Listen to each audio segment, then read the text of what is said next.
રાપરના કુડા ગામે 30 ફૂટ ઊંડા કૂવામાં ગરકાવ થયેલ બાળકને રાપર પોલીસે સફળતાપૂર્વક રેસ્ક્યુ કરી જીવ બચાવી પોલીસ પ્રજાનો મિત્ર છે ધર્મ નિભાવ્યો। આ અંગે બપોરે 12 વાગે પ્રાપ્ત થતી માહિતી મુજબ રાપર તાલુકાના કુડા જંપર ગામે 3 વર્ષીય બાળક ગુમ થયો હોવાની જાણ પરિવારે રાપર પોલીસને કરી હતી। જે બાદ પોલીસની સતર્કતાને કારણે બાળક કૂવામાં ગરકાવ થયો હોવાનો ખ્યાલ આવતા જ પોલીસે ગ્રામજનો સાથે મળીને સફળ રેસ્ક્યુ ઓપરેશન હાથ ધર્યું હતું અને 3 વર્ષીય બાળકને હેમખેમ બહાર કાઢી લેતા પરિવારને હાશકારો અનુભવ્યો હતો। કુડા જંપરના બાળકની આ ઘટના વિશે રાપર પીઆઈ જેબી બુબડિયાએ જણાવ્યું હતું કે બાળકના પરિવારજનોએ સવારે પોલીસને ફોન કરી જાણ કરી હતી કે 3 વર્ષીય રુદ્રપાલસિંહ જયદીપસિંહ જાડેજાને કોઈ અજાણી સ્ત્રી ઉપાડી ગઈ છે, જેથી પોલીસે ગંભીરતા રાખી તાત્કાલિક પોલીસ સ્ટાફની 2 ટીમો બનાવીને શોધખોળ હાથ ધરી હતી।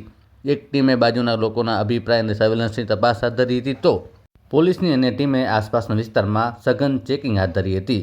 ગુમ થયેલ બાળકના ઘરથી 100 મીટર દૂર અંતરે એક અવાવરૂ કૂવો આવેલો હતો।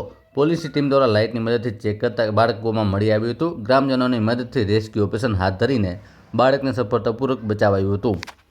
બાળકને કોઈ પણ જાતની ઈજાઓ પહોંચી ન હતી। બાળકને પ્રથમ પોલીસે જ શોધ્યું હતું, જોકે ગ્રામજનોનો પણ સારો સહયોગ મળ્યો હતો।